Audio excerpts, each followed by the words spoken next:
Pronomes pessoais. Então, no inglês, nós temos 8 pronomes pessoais. I, you, he, she, it, we, you e o they.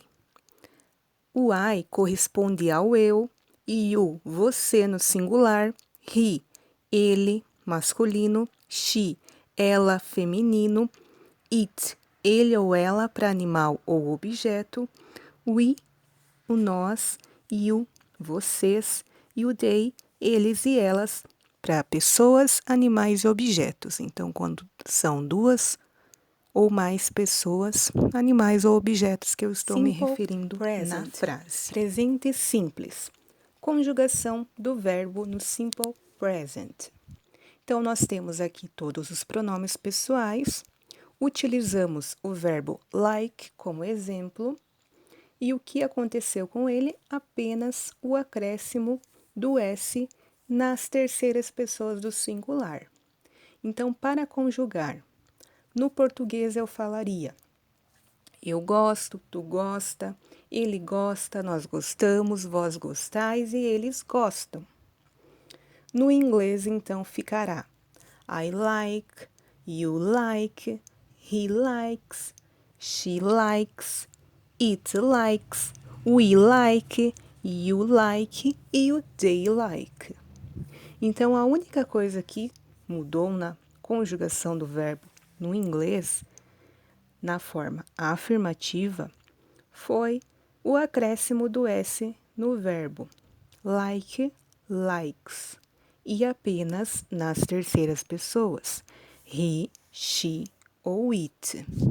Então, para escrever uma frase na forma afirmativa, eu preciso de uma fórmula, como na matemática.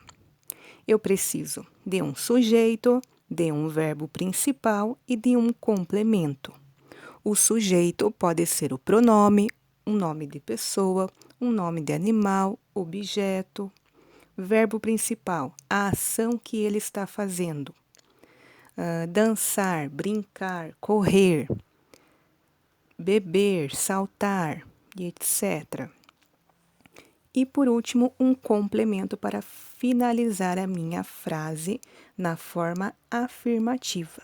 Então, esta é a fórmula para escrever uma frase na forma afirmativa. Eu preciso de um sujeito, que pode ser um pronome pessoal, aqueles 8 pronomes que nós temos, pronomes pessoais do inglês. Pode ser um nome de pessoa, tanto masculino como feminino, um nome de animal ou objeto. Um verbo principal, que é a ação que esta pessoa, que este animal ou objeto está exercendo, e um complemento para finalizar a minha frase. Vamos a alguns exemplos de frases inglesas na forma afirmativa. Primeiro exemplo: I play volleyball. I é o nosso sujeito, play é o verbo principal, vôlei ou voleibol é o nosso complemento que finalizou a frase. Então, ficou a tradução: eu jogo vôlei ou voleibol. I play volley.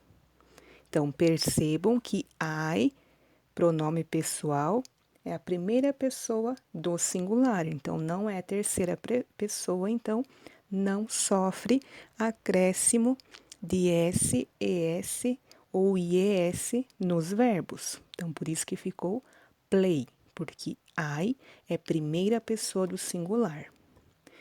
Primeiro exemplo, vamos ao segundo exemplo, então. Utilizando uma pessoa do singular, a terceira pessoa do singular, para ver a flexão dos verbos, como que fica. She loves candy. Então, she é o nosso sujeito, a quem eu estou me referindo. Loves é o verbo principal e ele sofreu acréscimo de S no final. E candy é o nosso complemento. Por que que ele sofreu acréscimo de S no final, o nosso verbo amar? Porque ali no início da frase eu tenho a terceira pessoa do singular, she. Então, se for she, he ou it, eu acrescento S, ES ou IES nos verbos, dependendo da terminação dele. Love termina em E, então eu só acrescento S no final. She loves candy. Ela ama doces. Então, logo na forma afirmativa, eu vou utilizar os verbos com acréscimo de S, ES ou IES apenas em terceiras pessoas. Então, se na minha frase existir o pronome he, she ou it, ou um nome de pessoa ou animal que eu puder substituir por he, she ou it, então, logo nesse verbo principal, eu vou colocar ao final o acréscimo dessas letras.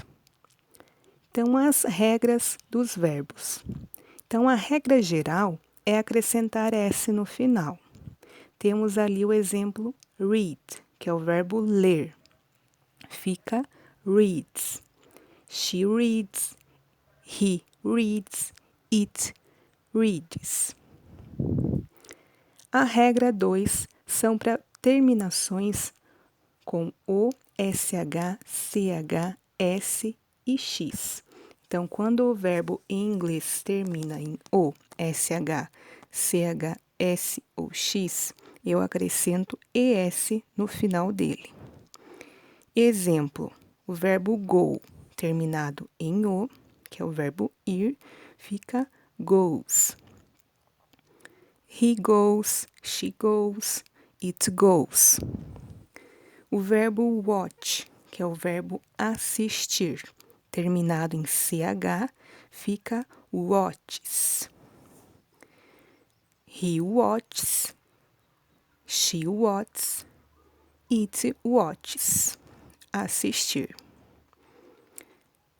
A terceira regra são para verbos terminados em Y e antes desse Y nós temos uma consoante, onde eu irei retirar esse Y e acrescentar IES ao final dele.